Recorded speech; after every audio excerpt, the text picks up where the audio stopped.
Panama Canal, substantially shortening trade voyages by connecting the Atlantic and the Pacific Ocean.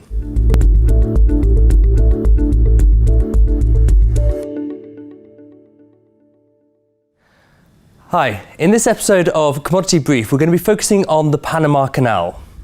So if we have a look at the map of the world, we can see that on the right we have the Atlantic Ocean, on the left we have the Pacific Ocean. But if we want to travel from the east coast of the United States to the west coast, we would have to sail all the way around the Magdalene Straits, and it's essentially a voyage of about 21,000 kilometers. So it was realized pretty quickly that it was necessary to shorten that voyage. And so in the late 1800s, France started constructing a canal through Panama. Unfortunately, due to a large loss of life, that was not completed. And then the Americans, the US Army Engineering Corps, took over the role because it was vital for the American Navy. At the time, they had a Navy in the East Coast, a Navy in the West Coast, and really very little way, except for a long voyage, for them to move from one to the other. So the US Army Engineering Corps finished constructing the Panama Canal in about 1914, and this substantially reduced the journey time. It went from about 21,000 kilometers to about 8,000 kilometers. That's a saving of about 2 weeks. Now, the canal is used extensively, and we've seen in the last couple of years an expansion project. This is basically because there was a lot of congestion. There was a limitation on the size of vessels which could sail through the Panama Canal. They were at the time limited to about 32 meters wide, which was a vessel of about 80,000 tons of cargo. And so completed last year, we had the expansion project, and this was allowing much larger vessels. As you can see from the map of the Panama Canal, it's not just one long straight canal. It's essentially the inland waterway, the Gatun Lake, which has been connected on both sides in order to join up with the oceans. Now, because of the difference in the height of the water, it's much higher here. We need to have locks at the entrance and at the exit of the canal so that the water doesn't just flow away. In terms of the size of the vessels with the expansion, we went from vessels which were, as I said, 32 meters wide. Those were vessels that could carry about 4,500 containers on board. And now the new vessels, which are called post-Panamax, these vessels can carry about 12,000 containers. So it's a substantial increase in the size of the canal itself. Here we have a photo of a vessel transiting the canal. And so this is basically a handy-size vessel, probably about 40,000 tons, you can tell from the cranes, and going through the canal system here.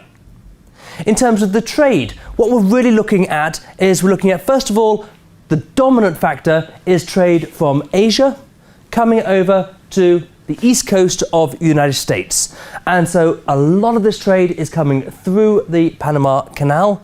We also have a lot of trade coming from Europe through to the west coast of the United States and down to the west coast of South America, and quite a bit of trade coming from the east coast of the United States down to the west coast of South America. And so it's incredibly important for modern trade.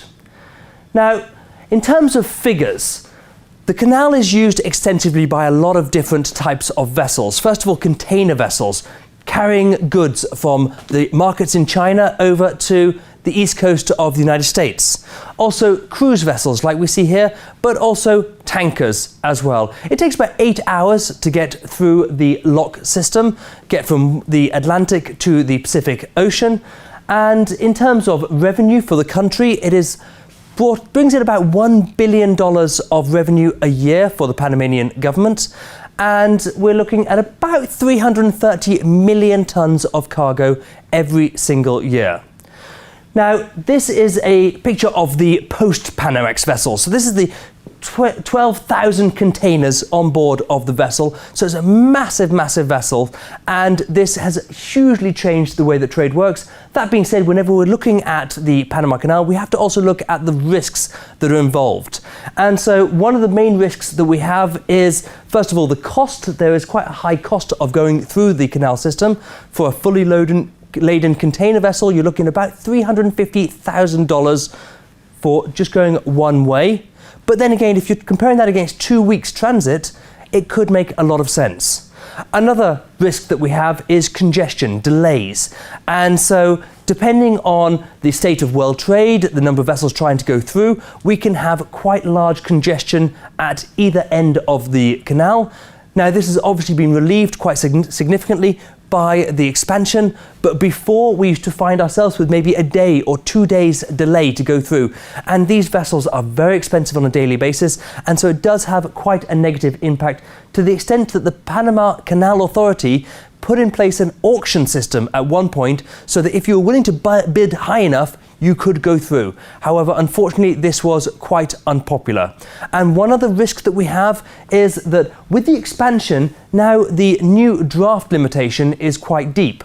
The problem is that this draft limitation relies on there being sufficient water in the system, and recently we had some severe droughts in this part of the world, and that meant that the water level was reduced, and that meant that the size of vessels that could transit the system were also reduced. And so this has a knock-on on the cost. So that brings us to the end of looking at the Panama Canal. This has been the Commodity Brief, and we hope that you click back for future episodes on different subjects. Thank you.